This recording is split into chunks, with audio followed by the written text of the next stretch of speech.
Hi friends, welcome to Vismaka food from USA. మా friend చేసిన నీరు దోశ ఎలా చేసిందో మీకు ఈ వీడియోలో చూపించి తర్వాత ఎక్వేరియం చూపెడదాం అనుకున్నా. ముందుగా తను రైస్ని ఓవర్ నైట్ సోక్ చేసిందనమాట. ఆ తర్వాత కొద్దిగా సరిపడినంత సాల్ట్, వాటర్ని యాడ్ చేసి బాగా మెత్తగా గ్రైండ్ చేసిందనమాట. గ్రైండ్ చేసిన తర్వాత ఈ కన్సిస్టెన్సీలో ఉన్న పిండిని వేరే గిన్నెలో తీసుకుని పక్కన పెట్టుకుని ఇప్పుడు స్టవ్ ఆన్ చేసుకుని తవా పెట్టుకుని ఇలా కొద్దిగా ఆయిల్ కాలితే స్ప్రే చేసుకున్న తర్వాత ఇలా చూపిస్తున్నట్టుగా తను పూర్తిగా తవా మొత్తం కవర్ అయ్యేటట్టు ఇలా వాటర్ కన్సిస్టెన్సీలో ఉన్న ఈ పిండిని పూర్తిగా కవర్ చేసినట్టు వేసేసుకుని తర్వాత బర్నర్ మీద పెట్టి మూత పెట్టేసి కొద్దిసేపు ఉంచి ఇక్కడ చూపిస్తున్నట్టుగా తీసేసుకోవాలన్నమాట. స్టీమ్ కొంచెం తగ్గిన తర్వాత అప్పుడు ఫోల్డ్ చేసి సర్వ్ చేసుకోవడమే. నీరు దోశ తీసుకోవడానికి ఒక ట్రే వాడిందనమాట. మన దగ్గర ఆ ట్రే లేకపోతే నాకు తెలిసి చిల్లుల ప్లేట్ లాంటిది ఏదైనా ఉంటే దాని మీద మనం వేసుకుని కొంచెం స్టీమ్ తగ్గిన తర్వాత తను చూపెట్టినట్టు ఫోల్డ్ చేసి సర్వ్ చేసుకోవడమే అనమాట. దీన్ని పల్లీ చట్నీతో కానీ లేదా చికెన్ కర్రీతో కానీ తీసుకున్నట్లయితే చాలా అంటే చాలా టేస్టీగా నీరు దోశ అనేది బాగుంటుందన్నమాట. ఇప్పుడు జార్జియా అక్వేరియంకి వెళ్ళిన వీడియోని నేను చూపిస్తున్నాను. ఇలా జార్జియా అక్వేరియంలోకి ఎంటర్ అవ్వగానే ఈ జెల్లీ ఫిష్లు అయితే సూపర్గా ఉన్నాయి. చుట్టూ డార్క్, దాంట్లో ఇవి జెల్లీ ఫిష్లు చక్కగా స్విమ్ చేస్తూ భలే అనిపించినాయి అనమాట. కాకపోతే వీడియో తీయడానికి కొంచెము బ్యాక్ మన రిఫ్లెక్షన్స్ ఎక్కువ క్యాప్చర్ అవుతున్నాయి, రాకుండా ట్రై చేశాను. ఇది సెంటర్ ఆఫ్ ద అక్వేరియం అనమాట.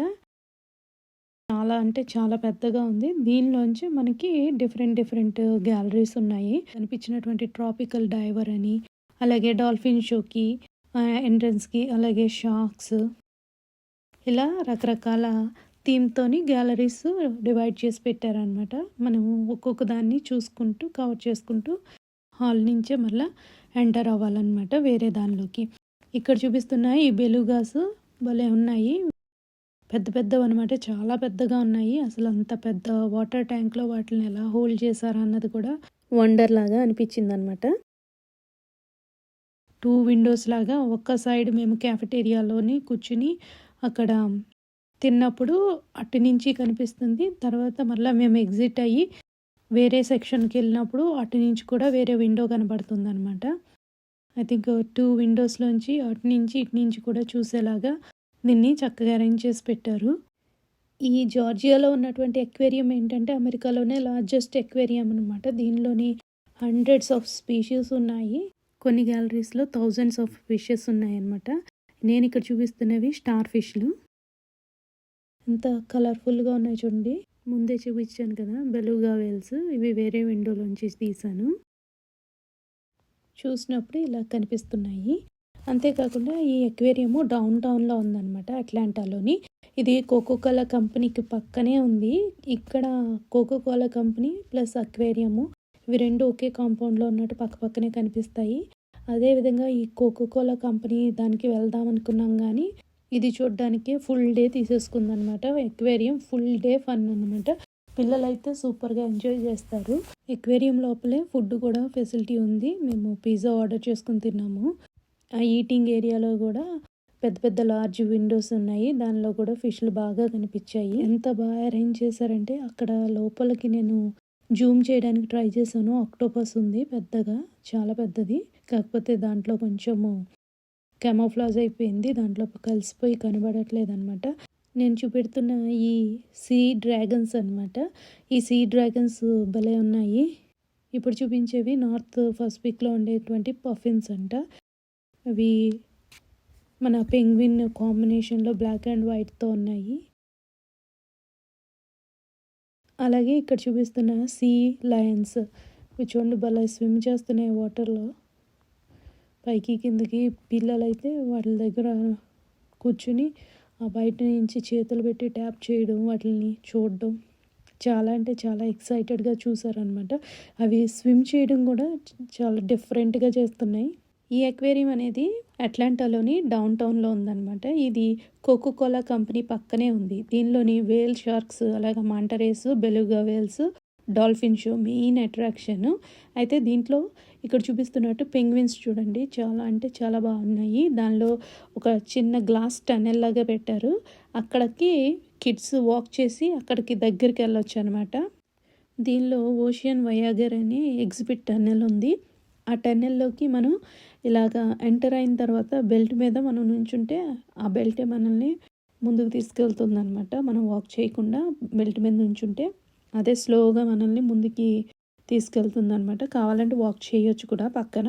ఒక పక్క బెల్ట్ ఉంటది. ఒక పక్కనేమో వాక్ చేసేవాళ్ళు వాక్ చేయొచ్చు. దీని మీద అలా వెళ్తా ఉంటే చాలా రకరకాల ఫిష్‌లనేవి పైన కనబడుతున్నాయన్నమాట. దీనిలో షార్క్స్, అలాగే మాంటా రేస్, డిఫరెంట్ ఫిష్‌లయితే నేను చూసాను. ఆల్మోస్ట్ అన్నీ క్యాప్చర్ చేయడానికైతే ట్రై చేశాను. చూసారు కదా ఎంత పెద్ద ఫిష్ అసల. ఇలా మెడెత్తి పైకి చూసినప్పుడు అలా పైనుంచి అసలు ఎలా పాస్ అవుతున్నాయంటే పెద్ద ఫిష్‌లు ఎంత ఈజీగా వెళ్తున్నాయో, అక్కడే చిన్న ఫిష్‌లు, ఈ షార్క్ వచ్చేసరికి మొత్తం ఫిష్‌లన్నీ చూసారా ఎలా సైడ్‌కి వెళ్ళిపోతున్నాయో. ఈ అక్వేరియంలో డాల్ఫిన్ షో కూడా ఉంది. ఆ డాల్ఫిన్ షో అయితే పిల్లలు బాగా ఎంజాయ్ చేస్తారు. ఇంకోటి ఏంటంటే షార్క్స్ ఉన్న గ్యాలరీ కూడా చాలా బాగుంది. ఇంకా నేను ఆల్మోస్ట్ అన్ని గ్యాలరీస్ మొత్తం కవర్ చేసాము. ఫుల్ డే పట్టింది. మొత్తం అన్నీ కూడా జాగ్రత్తగా వీడియోస్లోని మన షాడోస్ అలాగే గ్లాస్ మీద వస్తాయి కదా మనం పక్కన నుంచున్నప్పుడు, అలా గ్లాస్ మీద షాడోస్ రాకుండా చాలా జాగ్రత్తగా అయితే వీడియో చేయడానికైతే నేను ట్రై చేశానని అనుకుంటున్నాను. ఎక్వేరియంలో తీసిన వీడియోస్ అన్నీ కూడా ఎడిటింగ్లో తీసేయాలి అనిపించలేదన్నమాట. అందుకని అన్నీ కూడా జాగ్రత్తగా నేను అప్లోడ్ చేశాను. అయితే ఇక్కడితో నేను మాటలైతే స్టాప్ చేసి పెట్టిన. మీకు మ్యూజిక్ పెట్టి మొత్తం వీడియోస్ అయితే అప్లోడ్ చేశాను. పూర్తిగా లాస్ట్ వరకు ఈ అక్వేరియం వీడియోని బాగా చూసి ఎంజాయ్ చేయండి. మీకు కనుక ఈ వీడియో పూర్తిగా నచ్చినట్లయితే తప్పకుండా సబ్స్క్రైబ్, అలాగే లైక్, షేర్, కామెంట్ చేయడం మాత్రం మర్చిపోవద్దు. మళ్ళీ నెక్స్ట్ వీడియోలో కలుసుకుందాం.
ఈ డాల్ఫిన్ షో చూసినట్లయితే మనకి అసలు మనుషుల మాట అవి ఎలా అర్థం చేసుకుని ఇన్స్ట్రక్షన్స్ ఎలా ఫాలో అవుతున్నాయి అన్నది ఒక ఆశ్చర్యాన్ని కలిగించేటువంటి డాల్ఫిన్ షో ఇది.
Thank you for watching.